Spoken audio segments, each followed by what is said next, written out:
Δεν έχουμε κάνει Fun Toys review εδώ και πολύ καιρό, αλλά γι' αυτό είμαστε εδώ, γιατί σήμερα θα ρίξουμε μια ματιά στο Fun Toys Sheridan ή αλλιώς όπως όλοι τον ξέρουμε G1 Warpath. Όπως βλέπετε έρχεται με ένα μικρό κουτάκι. Βλέπουμε εδώ πέρα ένα artwork του Warpath και στις δύο μορφές. Στην πάνω και κάτω πλευρά του κουτιού θα το δούμε σε tag μορφή. Στα πλάγια γράφει Sheridan FT41. Το ίδιο και από την άλλη πλευρά. Και στην πίσω πλευρά θα δούμε κάποιες φωτογραφίες του προϊόντος. Επίσης εδώ μπορείτε τώρα να κάνετε παύση για να διαβάσετε αυτά που γράφει ακριβώς εδώ. Αυτά με το κουτί και ας πάμε να δούμε τις οδηγίες από κοντά. Λοιπόν, η φιγούρα έρχεται με αυτήν εδώ πέρα την κάρτα. Τεχνικά χαρακτηριστικά στην πίσω πλευρά της κάρτας. Και φυσικά έρχεται με τις οδηγίες της, οι οποίες είναι αυτές εδώ. Έγχρωμες οδηγίες. Και η μεταμόρφωση μπορώ να πω ότι είναι αρκετά περίπλοκη. Οκ. Αυτά με τις οδηγίες και πάμε να δούμε τη φιγούρα από κοντά. Και εδώ έχουμε τον Warpath έξω από το κουτί του. Το πρώτο πράγμα που θα παρατηρήσετε όταν θα πιάσετε το Warpath στα χέρια σας είναι το βάρος του. Πραγματικά έχει πάρα πολύ βάρος. Οι ερπίστριες έχουν die-cast. Βέβαια δεν έχει τίποτα ροδάκια, δεν κυλάει η φιγούρα. Αλλά πάντως παιδιά είναι πολύ στιβαρή φιγούρα, όλα κουμπώνουν στην εντέλεια και είναι αρκετά βαριά. Τώρα, σαν άρθρωση φυσικά δεν έχει τίποτα ιδιαίτερο, ένα τάγκ είναι τέλος πάντων. Εδώ ο πυργίσκος περιστρέφεται, όχι πλήρως όμως, αλλά αν σηκώσουμε τον πυργίσκο, είναι σε διπλό σύνδεσμο, τότε θα μπορέσετε να τον περιστρέψετε πλήρως. Επίσης, εδώ το κανόνι μπορεί να κινηθεί λίγο πάνω και λίγο κάτω. Και τέλος μπορούμε να ανοίξουμε αυτά εδώ τα καπάκια. Φυσικά δεν χωράει άνθρωπος να μπει εδώ πέρα μέσα, δεν έχει κάποιο κενό. Και αυτό εδώ είναι και το κεφάλι του, μπορείτε να το γυρίσετε έτσι και να τον κάνετε να κοιτάει που πυροβολάει. Fun fact, αυτό εδώ το tank είναι το M551 Sheridan Light Tank. Γι' αυτό και η Fun Toys τον ονόμασε Sheridan. Επίσης, εάν έχετε τον Marvel Legends Classic Iron Man, μπορείτε να πάρετε αυτό εδώ το εφέ πυροβολισμού και να το κουμπώσετε εδώ στο κανόνι. Και ταιριάζει πάρα πολύ ωραία. Δείχνει πάρα πολύ ωραία. Και τώρα πάμε λίγο στο cartoon accuracy. Να βάλω εδώ πέρα για μια φωτογραφία του G1 Warpath. Καταρχάς, ο τόνος αυτού του χρώματος είναι όλος λάθος. Θα πρέπει να έχει διαφορετικό χρώμα. Επίσης, αυτό εδώ θα έπρεπε να είναι γκρι. Εδώ η Fun Toys τον έχει κάνει ασημή. Και τέλος, οι ερπίστριες θα έπρεπε να είναι ανοιχτό γκρι. Και εδώ η Fun Toys μας έδωσε ασημή ερπίστριες. Οπότε από cartoon accuracy μας τα χάλασε εδώ πέρα η Fun Toys. Τώρα, αν θέλετε να βάλετε ένα Autobot αυτοκόλλητο, θα πρέπει να το τοποθετήσετε εδώ και να έχει διαφανές περίγραμμα. Αυτά. Λοιπόν, να δούμε και μια σύγκριση μεγέθους. Εδώ θα φέρω μέσα τον G2 Masterpiece Sideswipe. Εντάξει, η κλίμακα δεν είναι σωστή, αλλά και τι να κάνεις. Να φέρω μέσα τον Masterpiece wheeljack,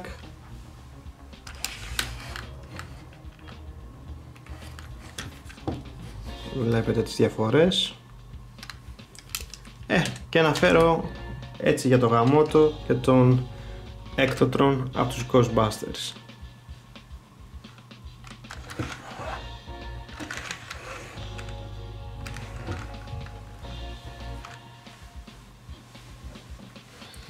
Λοιπόν, πάμε τώρα μία στον μάγο των μεταμορφώσεων Στέφανο να σας δείξει τη μεταμόρφωση και τα λέμε πάλι στη ρομπότ μορφή.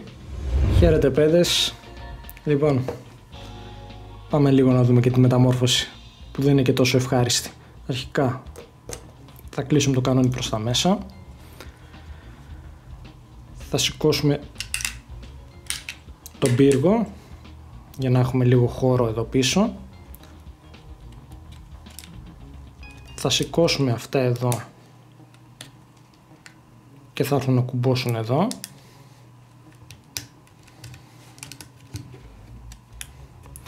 Θα σηκώσουμε όλο αυτό εδώ το πάνελ προς τα πάνω και θα αρχίσουμε να ξεκουμπώσουμε αυτό εδώ, από εδώ και από την άλλη πλευρά.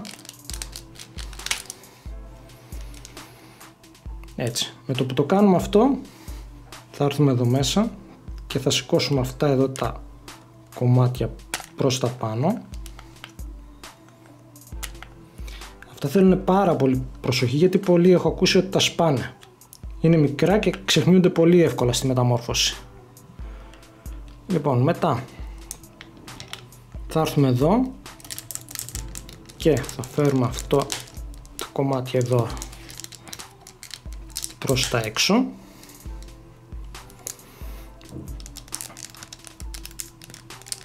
Θα ανοίξουμε λίγο και τα χέρια από εδώ για να έχουμε χώρο περισσότερο για τίποτα άλλο.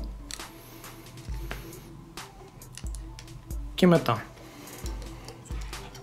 πάμε εδώ κάτω, ανοίγουμε αυτό εδώ, το τραβάμε, τα ξεκουμπώνουμε από εδώ και ανοίγουν τα πόδια έτσι. Αφού γίνει αυτό, φέρνουμε όλη τη μέση εδώ και κουμπώνει.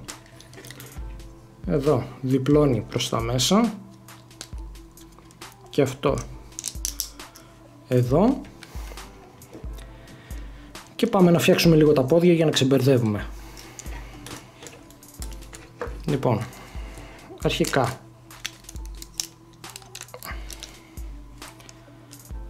αυτό εδώ θα έρθει κατά εδώ, θα ξεκουμπώσουμε την ερπίστρια και θα τη φέρουμε προς τα εδώ. Αυτό θα πατηθεί και να γίνει επίπεδο και εδώ έχει ένα σημείο το οποίο θα πρέπει να βγει όλο προς τα έξω για να δημιουργήσει το μπροστινό μέρος του ποδιού.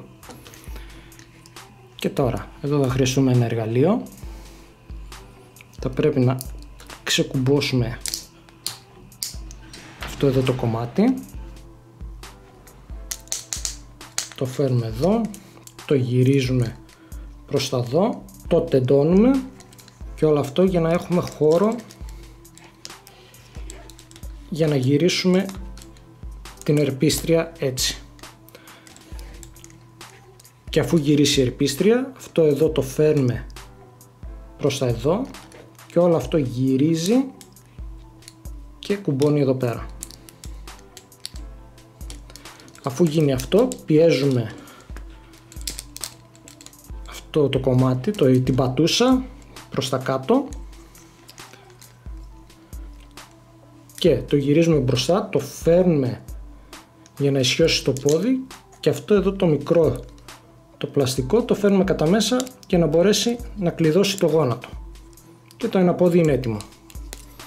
Το ίδιο κάνουμε και στην άλλη πλευρά.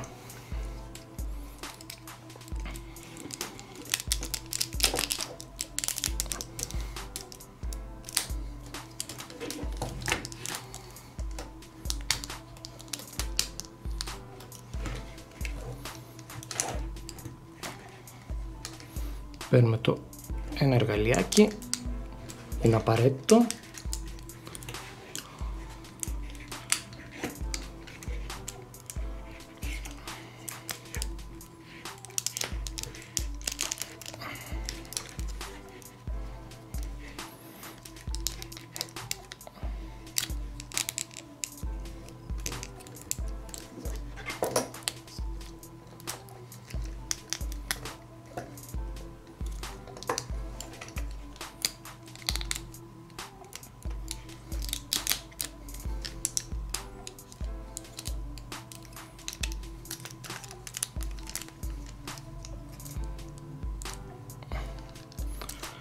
Ωραία, και αφού τελειώσαμε με τα πόδια, τώρα φέρνουμε αυτό εδώ πλάγια, φέρνουμε τον πυργίσκο μετά μπροστά, έτσι εδώ, για να μπορέσουμε αυτό εδώ το κομμάτι να το φέρουμε από εδώ μέσα.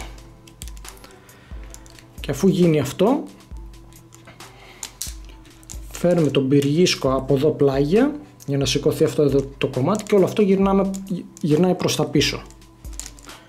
Και όπως είναι εδώ, αυτό κάθεται εδώ μέσα. Βγάζουμε και το κεφάλι και το γυρίζουμε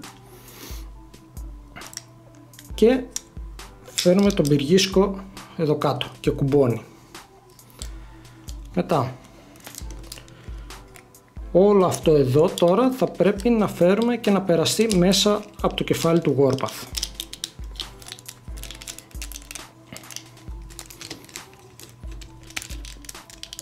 Και έχετε κάθεται εδώ. Αυτά εδώ έρχονται και κουμπώνουν εδώ πέρα στο πίσω μέρος. Και τώρα εδώ έχει 3 προεξοχές, θα πρέπει να παίξετε λίγο και να κουμπώσουν από εδώ κάτω. Αυτό είναι λίγο δύσκολο το σημείο για να μπορέσει να έρθει να το βρείτε ακριβώς.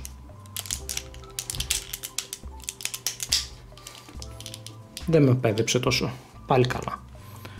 Και αυτό το πάνελ έρχεται και κουμπώνει εδώ πίσω για να καλύψει το κενό. Τώρα με τα χέρια του. Λοιπόν, θα ανοίξουμε λίγο. Όλο αυτό εδώ σύνδεσμος έρχεται κατά πίσω.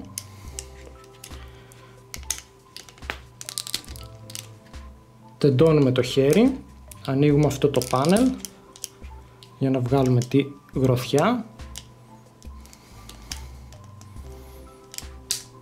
Το κλείνουμε. Αυτό είτε το αφήνουμε εδώ έτσι είτε το πάμε προς τα πίσω. Και κλείνουμε πάλι το σύνδεσμο, το χέρι για να έρθει κοντά στον ώμο. Το ίδιο και από την άλλη πλευρά.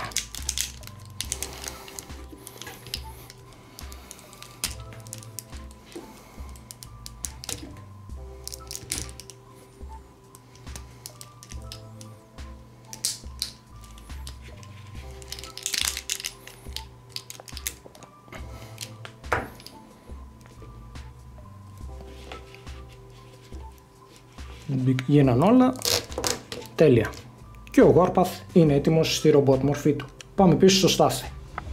Και εδώ είναι στη ρομπότ μορφή του. Πολύ καθαρή μεταμόρφωση, δεν έχει και μεγάλο backpack. Πολύ ωραία φιγούρα είναι γενικά. Και το μόνο αξεσουάρ που έρχεται είναι αυτή εδώ πέρα η εξωγήινη μάσκα. Την είχε φορέσει σε ένα επεισόδιο το οποίο λέγεται Hoist Goes Hollywood. Τέλος πάντων, καλό είναι πάντως που μας δώσανε αυτό εδώ το αξεσουάρ. Ο Warpath δεν είχε και τίποτα ούτως ή άλλως. Και εδώ μπορείτε να βάλετε το Blast Effect. Θα είναι κάπως έτσι. Λοιπόν, Cartoon Accuracy. Βλέπουμε εδώ πέρα τον Gienah Warpath.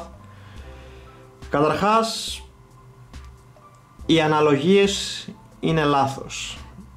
Αυτός φαίνεται πολύ slim ρε παιδιά. Πιστεύω πως ο Warpath θα έπρεπε να είναι λίγο πιο γεματούλης. Δηλαδή όσες φωτογραφίες και να κοίταξα, ο Warpath ήταν λίγο πιο γεμάτος. Οπότε έχουμε αναλογίες λάθος, βασικό χρώμα λάθος. Όπου βλέπετε ασημή έπρεπε να είναι ανοιχτό γκρι. Αυτό εδώ δεν θα έπρεπε να υπάρχει, θα έπρεπε να είναι κόκκινο αυτή εδώ η πλευρά του ποδιού. Οπότε δεν είναι cartoon accurate. Αλλά ξέρετε τι είναι? Είναι η καλύτερη Generations Warpath φιγούρα. Δεν ξέρω άμα συμφωνείτε μαζί μου. Πάντως cartoon accurate ρε παιδιά δεν τον βλέπω, τουλάχιστον εγώ. Αν θέλετε μπορείτε να μου πείτε και την άποψή σας κάτω στα σχόλια. Αλλά για μένα αυτή εδώ πέρα η φιγούρα είναι η καλύτερη Generations Warpath φιγούρα σε κλίμακα Masterpiece. Επίσης, τώρα αν θέλετε να βάλετε και ένα Autobot σύμβολο θα πρέπει να το βάλετε εδώ πέρα και να είναι με διαφανές περίγραμμα. Πάμε τώρα να δούμε και την άρθρωση. Το κεφάλι περιστρέφεται πλήρως, έχει μια μικρή κλίση αριστερά δεξιά, δεν κοιτάζει προς τα πάνω, κοιτάζει λίγο προς τα κάτω. Εδώ όμως μπορούμε να τον επεκτείνουμε. Βέβαια αυτός εδώ πέρα ο σχεδιασμός του ώμου για μένα είναι πολύ τεμπέλικος, δεν μ' αρέσει αυτός εδώ πέρα έτσι πως το κάνανε τον ώμο. Είναι το μόνο μου παράπονο από αυτήν εδώ πέρα τη φιγούρα. Λοιπόν, περιστρέφεται πλήρως, έρχεται τελείως προς τα πάνω, έχει περιστροφή από αυτό εδώ το σημείο του χεριού, μονό σύνδεσμο στον αγκώνα αλλά λυγίζει λίγο παραπάνω από 90 μοίρες. Έχουμε περιστροφή εδώ στη γροθιά και είναι αρκετά σφιχτή και τα δάχτυλα, τα 4 ανοίγουν, κλείνουν σαν ένα κομμάτι. Επίσης έχουμε περιστροφή εδώ στη μέση και το πολύ καλό είναι ότι έχουμε και σπάσιμο μέσης. Πάρα πολύ καλό αυτό. Αυτά εδώ τα κομμάτια, τα πάνελ μπορούμε να τα σηκώσουμε έτσι προς τα πάνω. Το πόδι μπορεί να έρθει μπρος ως εδώ, πίσω ως εδώ,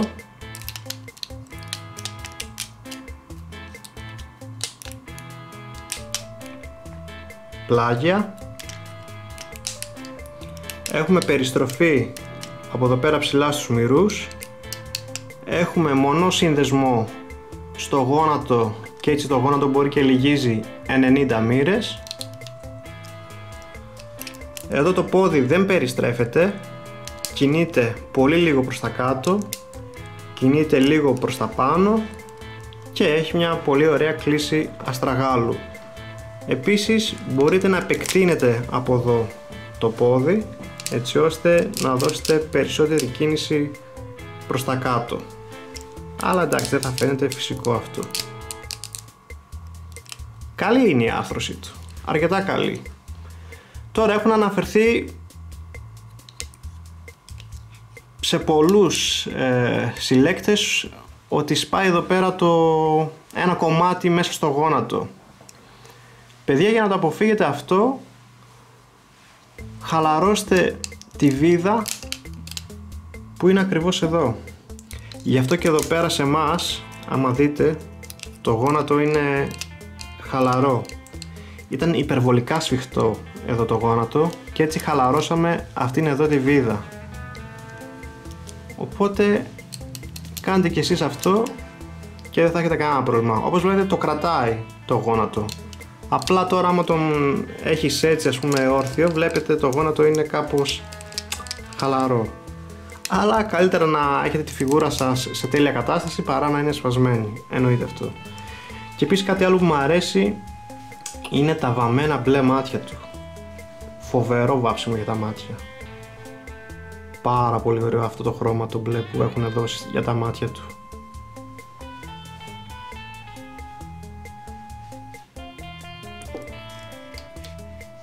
Λοιπόν, πάμε τώρα να δούμε και μία σύγκριση μεγέθους.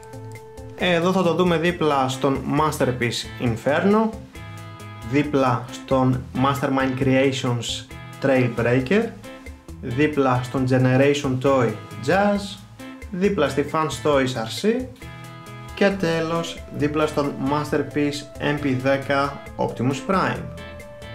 Κάτω στην περιγραφή του βίντεο μπορείτε να δείτε και τα εκατοστά της φιγούρας του Warpath. Λοιπόν, ας δούμε τώρα την αντίστροφη μεταμόρφωση με μουσικούλα και να δούμε τα τελικά συμπεράσματα.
Και φτάσαμε στα τελικά συμπεράσματα. Γενικώς είναι μια πολύ καλή φιγούρα, στιβαρή και με πολύ καλή άρθρωση. Σαν standalone φιγούρα πετυχαίνει το σκοπό της και δεν μπορείς να της προσάψεις κάτι πολύ αρνητικό. Σαν G1 Cartoon Accurate Warpath αποτυχάνει παταγωδώς. Έχει λάθος χρώματα και λάθος αναλογίες. Προσωπικά μπορώ να την αποκαλέσω την τέλεια Generations Warpath φιγούρα. Εάν θέλετε έναν masterpiece κλίμακας G1 Cartoon Accurate Warpath, περιμένετε την έκδοση της Takara ή μπορεί και κάποιας third party εταιρείας. Αυτός, αν και καλή φιγούρα, δεν είναι Cartoon Accurate. Αν έχω κάποιο παράπονο από αυτή τη φιγούρα, είναι ο σχεδιασμός του ώμου. Αυτό, τίποτα άλλο. Στέφανε? Εγώ, όπως ξέρετε, είμαι τελείως αντίθετος με το Στάθη. Δεν με ενδιαφέρει τόσο το cartoon accuracy. Μ' άρεσε πάρα πολύ σαν φιγούρα, ειδικά το βάρος της, το design που έχει, η μηχανική στη μεταμόρφωση. Με τα υπόλοιπα masterpiece στέκεται πάρα πολύ ωραία. Γενικά για μένα ήταν κορυφαίος Warpath μέχρι στιγμής της Fans Toys. Μ' αρέσει το χρώμα, το ασημί. Εντάξει, όπως είπαμε, εγώ δεν πάω με G1 accuracy, δεν με ενδιαφέρει καθόλου. Μ' αρέσει το αποτέλεσμα. Το ρομπότ είναι υπέροχο, η tank μορφή είναι υπέροχη, οπότε ήταν ένα κομμάτι που έπρεπε να είναι μες στη συλλογή μου. Αυτά. Λοιπόν, αυτό εδώ πέρα ήταν το review μας του Fans Toys Sheridan. Ελπίζουμε να σας άρεσε. Μην ξεχάσετε να με ακολουθήσετε και στη σελίδα μου στο Facebook. Link θα βρείτε στην περιγραφή του βίντεο. Αυτά παιδες, τα λέμε στην επόμενη παρουσίαση. Γεια χαρά.